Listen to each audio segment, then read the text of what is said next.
Aileen Wuornos, cuyo nombre de nacimiento era Aileen Carol Pittman, nació el 29 de febrero de 1956. Desde muy joven tuvo una vida difícil. Sus padres, dos adolescentes, se separaron antes de su nacimiento. Su padre biológico fue un agresor sexual que fue condenado años después por violar a una niña y fue sospechoso del asesinato de otro niño. Aunque Aileen no llegó a conocer a su padre, las fuentes plantean si pudo haber una predisposición genética a la violencia en su caso. Su madre la abandonó cuando era un bebé, y ella y su hermano Kit fueron adoptados por sus abuelos maternos, a quienes creían sus verdaderos padres. La infancia de Aileen fue muy complicada. Su abuela Britta, a pesar de los frecuentes estallidos de ira de Aileen, parecía quererla incondicionalmente, pero era alcohólica, un problema común en el entorno familiar. Tenía una relación muy compleja con su hermano Kit, su único apoyo, con quien parece que mantuvo relaciones sexuales consentidas en la infancia, posiblemente impuestas por la persona que creía en su padre.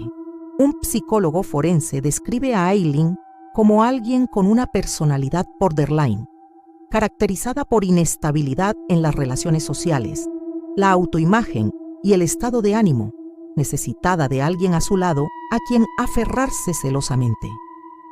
En el colegio, era una niña problemática, solitaria y que parecía casi siempre asustada, pasando de ser muy retraída a tener estallidos de ira.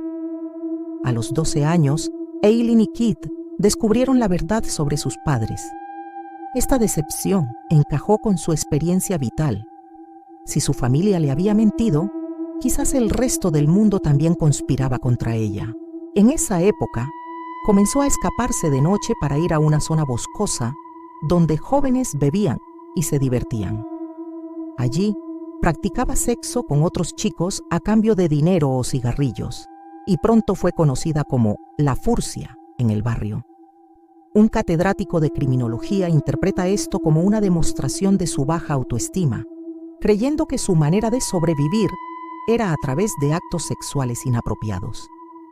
Buscaba popularidad y aceptación, pero sus acciones tuvieron el efecto opuesto, marginándola cada vez más. Los chicos que le pagaban por sexo la rechazaban como novia o amiga. A los 14 años, dio a luz a un niño que fue dado en adopción. Ella afirmó que fue resultado de una violación, pero pocos le creyeron. Pocos meses después, murió su abuela, y su abuelo los echó a ella y a su hermano de casa, amenazando con matarlos si no se iban. Aileen se quedó sola y acabó viviendo en la calle, durmiendo a la intemperie y sobreviviendo de la prostitución. Con 15 años, dejó definitivamente la escuela y decidió vivir en la carretera, adoptando un estilo de vida nómada y dependiendo de la prostitución para sobrevivir.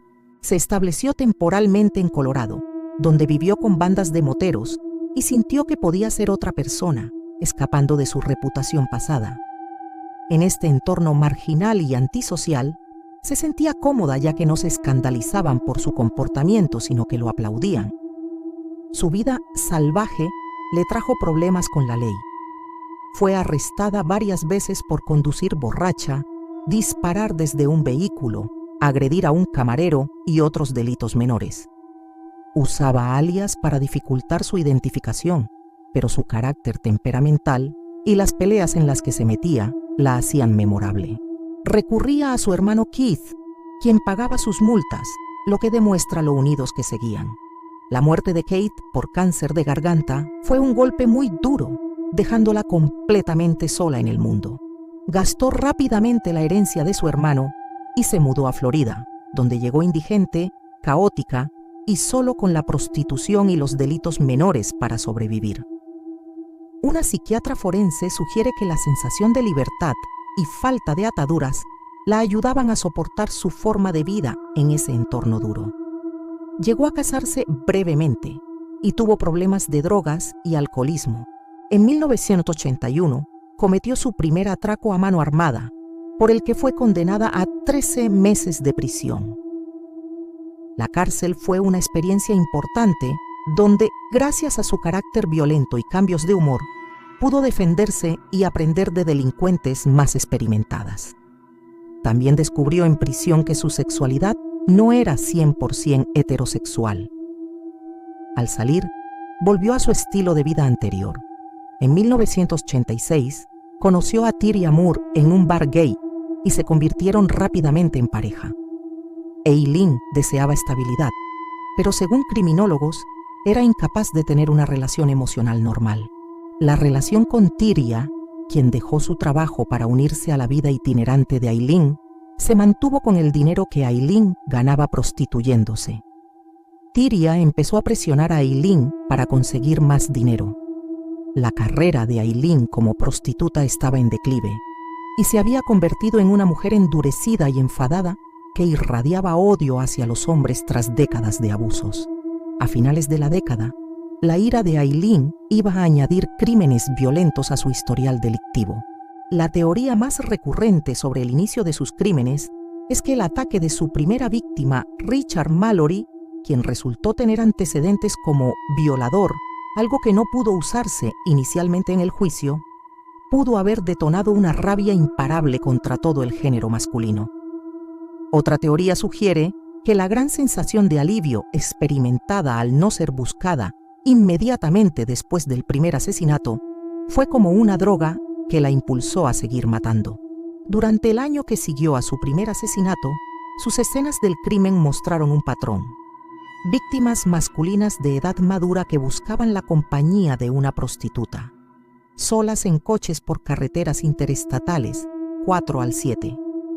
Eran crímenes de oportunidad y brutales en su ejecución.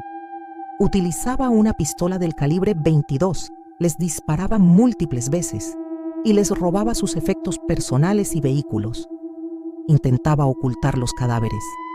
La policía pronto clasificó los casos como homicidios sexuales relacionados. Entre sus víctimas conocidas se encuentran David Spears, Charles Carskadon, Troy Burress y Walter Gino Antonio. El cuerpo de Peter Sims nunca apareció y Eileen negó haberlo matado. Matar se había convertido en la nueva forma de conseguir el dinero que necesitaba para retener a Tyria. La investigación la identificó gracias a una huella dactilar en una multa de tráfico, a pesar de que usaba alias como Lee, Susan Blachowicz o Cami Marsh Green. Fue clasificada como una asesina desorganizada por un experto en perfiles criminales. Su detención se produjo el 8 de enero de 1991 en un bar que frecuentaba. La policía llegó a un acuerdo con Tyria Moore, ofreciéndole inmunidad total a cambio de que testificara contra Eileen y la ayudara a confesar.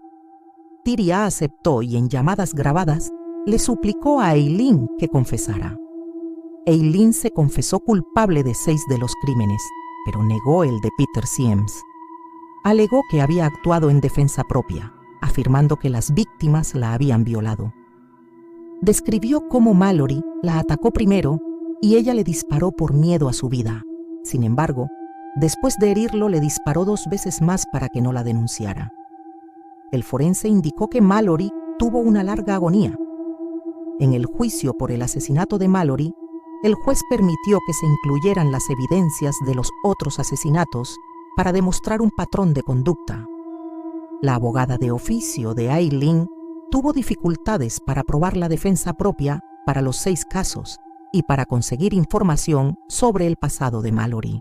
La propia Tyria Moore testificó que Eileen le había contado haber matado a un hombre sin mencionar un ataque y sin mostrar ningún tipo de sentimiento de culpa o arrepentimiento. Esto, junto con el patrón de los crímenes y el intento de ocultar los cadáveres, llevó al jurado a no creer su versión. El 27 de enero de 1992, el jurado la declaró culpable de homicidio en primer grado y al día siguiente decidieron que sería ejecutada en la silla eléctrica. Durante juicios posteriores por otras víctimas, Eileen se declaró culpable, generando una gran atención mediática, presentándose como una cristiana renacida, influenciada por su madre adoptiva Arlene Paller. Se transformó en una voluntaria para ser ejecutada diciendo que quería ahorrar impuestos a los contribuyentes. Renunció a sus derechos de apelación. Sus palabras finales tras conocer las sentencias de muerte mostraron resentimiento. Dijo: «Gracias, os lo tengo que agradecer. Yo iré al cielo mientras os pudrís todos en el infierno». Después, mirando al juez, dijo: «Espero que violen a tus hijos. Condenar a alguien que ha sido violado, hijo de puta». Aileen Wuornos fue ejecutada el 9 de octubre de 2002 en Florida por inyección letal. Su caso despertó gran interés mediático. Se hizo una película sobre su vida, Monster, protagonizada por Charlize Theron, y hubo personas que se beneficiaron económicamente de la venta de información sobre el caso. La fuente plantea la pregunta de si su caso es una extraña anomalía o el primero de una nueva categoría de asesinos.